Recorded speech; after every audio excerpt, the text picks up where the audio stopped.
Hindi na kinagulat ng ilang senador ang pagbaligtad ng dating bodyguard ni Zaldico na si Orly Guteza. Si Senator Ping Lacson nagpasaring pa kay Senator Rodante Marcoleta na siyang nagharap kay Guteza sa hearing ng Senate Blue Ribbon Committee. Nangunguna sa balita live si News 5 Senate Correspondent Mian Los Baños. Mayan, una sa lahat, himay natin ano-ano ba ang mga siniwalat ni Guteza noon sa Blue Ribbon hearing. Jiggy, sakto, Webes ngayon. So mag-throwback Thursday tayo dahil balikan natin gaano ba kabigat yung mga naging testimonya ni Orly Guteza, no? Dahil Jiggy, tandaan natin, bago lumabas yung 18 nagpakilalang bagman ni Zaldico, meron munang Orly Guteza na humarap sa pagdinig ng Senate Blue Ribbon Committee. Noong panahong pinamumunuan pa ang Blue Ribbon Committee ni Senator Rodante Marcoleta. Tinawag pa nga siyang star witness noon ni Marcoleta. So kailan ba nangyari yan? September 25, 2025 nang humarap itong si Guteza na nagpakilalang ang security consultant niya o dating security consultant ni Zaldico at humarap siya sa Blue Ribbon hearing. Ano ba yung kanyang mga testimonya? Kabilang sa mga sinabi niya ay kasama daw siya sa nag-deliver ng mali-maletang pera sa mga politiko o sa ilang politiko na nakinabang doon sa mga ghost flood control projects. Kaya ang trabaho daw niya, hindi lang siya basta security aid o security consultant. Kasama daw siya sa nag-deliver ng mali-maletang laman ay limpak-limpak na pera na tinawag niyang basura.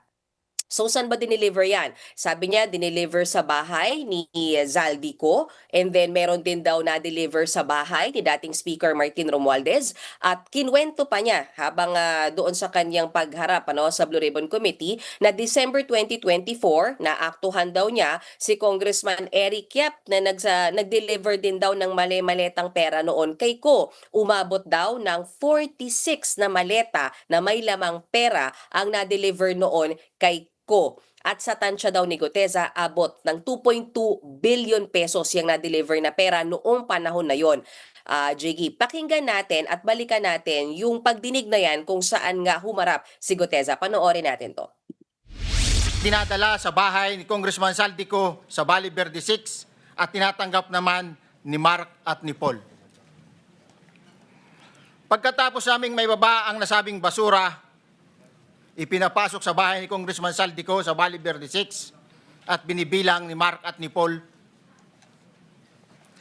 Alam ko na ang laman ng maleta ay pera sapagkat nakita ko si Paul na binuksan ang maleta at inilabas ang laman para bilangin.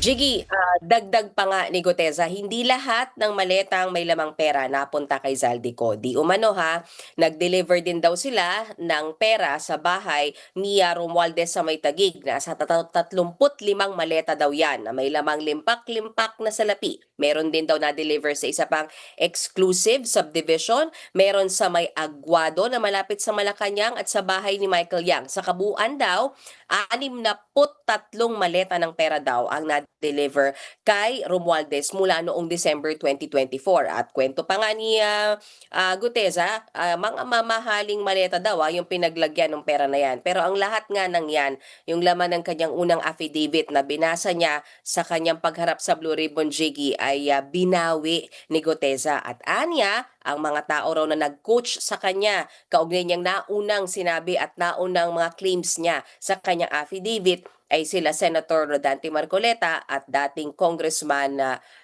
Mike Defensor. Jiggy. At mayan, ano naging reaksyon ng ibang senador sa pagbaligtad ni Guteza?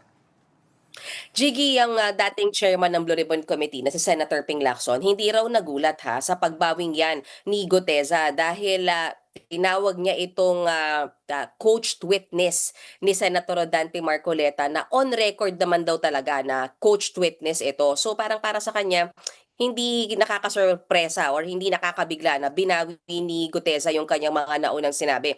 Meron pa ngang sinabi, Jiggy, si Senator Ping Lacson na sa larangan daw ng mandurugas, ang tawag daw dyan ay quote-unquote lagaring hapon. Yung galawan daw ni Guteza kung saan doble raw ang kinita niya sa kanyang paglabas. Samantala, nakausap din si Senator Erwin Tulfo na siyang present at currently ay chairman ng Blue Ribbon Committee at para sa kanya, ang ombudsman na ang bahala na mag-assess dyan sa pag-recant o pagbawi ni Guteza ng kanyang unang affidavit. Dahil bukod sa investigasyon, mas mahalaga daw yung accountability. Kaya mas mainam, ombudsman na ang magtuloy niyang investigasyon na yan. Narito ang bahagi ng pahayag ni Senator Erwin Tulfo. Ang pinaka-fast way to hold these officials accountable, ombudsman na. Tingnan mo, take the cases po yung mga ilang na napakulong na ng ombudsman ng mga official. Mabilis po.